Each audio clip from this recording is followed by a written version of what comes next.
Uh, Financial resolutions. Many of us would have made financial resolutions in January, and this time they must be wondering whether with how much are they going to stick with, right? The resolutions don't change whether there is COVID or no COVID, but largely we are now coming out of COVID, and we've learned to go out without our mask. We've learned to go to social functions, etc. And life has been definitely better. So typically, what people want to say is, I want to save more money, I want to lose weight. These are the typical resolutions which people make. I want to get richer, I want to spend less, I want to start saving for retirement, whatever, right? All these resolutions. I would think I had done another video saying resolutions have to be long, and resolutions have to describe the process of what I am going to do tomorrow morning. My suggestion would be, though, especially for younger people, would be the following.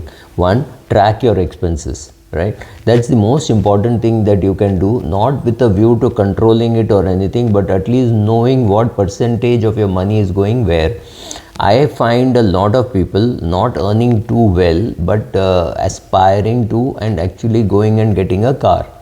Now, if you are earning 1 lakh, and let's say your spouse is earning 25-30,000 or maybe 50,000, that's a good mark. You think is okay, 1.5 lakhs we are earning, we are 27-28 years of age. It's not a bad salary, it is a good salary. So it's a time to buy a car. Perfectly right, especially if you're staying with your parents, you're staying in the same city of with your parents, and you're not paying any rent, then the money feels like there is a lot of surplus. But if you are in a different city, especially if you're, let's say you're from another place, let's say you're from Kolhapur or you're from Baroda and you have come to Bombay, 1.25 lakhs honestly is not too high an income on a monthly basis, because you will end up paying rent, you will end up paying for lots of other expenses, maybe you're eating out, your servants, etc. And end of the day you may not have too much money for a car, right? So the thing is, when you track your expenses, you suddenly realize whether you can afford a car or not afford a car, whether you can afford a baby or not afford a baby, right? So suddenly the baby cost may not be very high, but you don't know, you need to plan for at least 10-15,000 a month. So my suggestion is, if you're going to have a kid in say 2025, it's not too bad to start investing 10,000 rupees per month now in a, say, even a floating rate fund. So tracking these kind of tracking of expenses will help you plan for your short-term goals as well as your long-term goals. You know where your money is coming from and where your money is going. So tracking expenses is something very important. Secondly, if you have exhausted your savings by giving somebody a loan for COVID, or spending on your sibling or spending on your parent, replenish those things, right? Replenish your emergency fund. There are a lot of people who have used their emergency fund for during COVID, and please replenish that. Don't ignore that. So that could also be an important part of your resolution, saying, I will replenish my emergency fund. Then as far as possible, start reducing your debt. Other than your home loan, the home mortgage, any other debt that you have should be repaid. So a lot of people come and think that they want to invest, and without even talking about how much of borrowings they have, then no, my borrowings are there, that doesn't matter, I think I'll get better return in equity.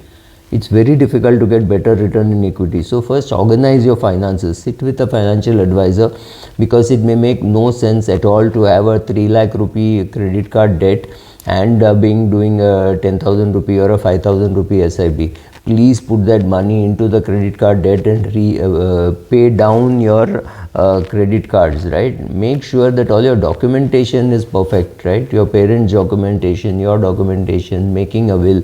Make sure all that is taken care of, right? If you have not contributed to your own provident fund, many companies give you a choice of whether to contribute to your own PF. If you have not done it, please do it. If you have not opened a PPF account, please open it. If you are not doing an SIP, please start.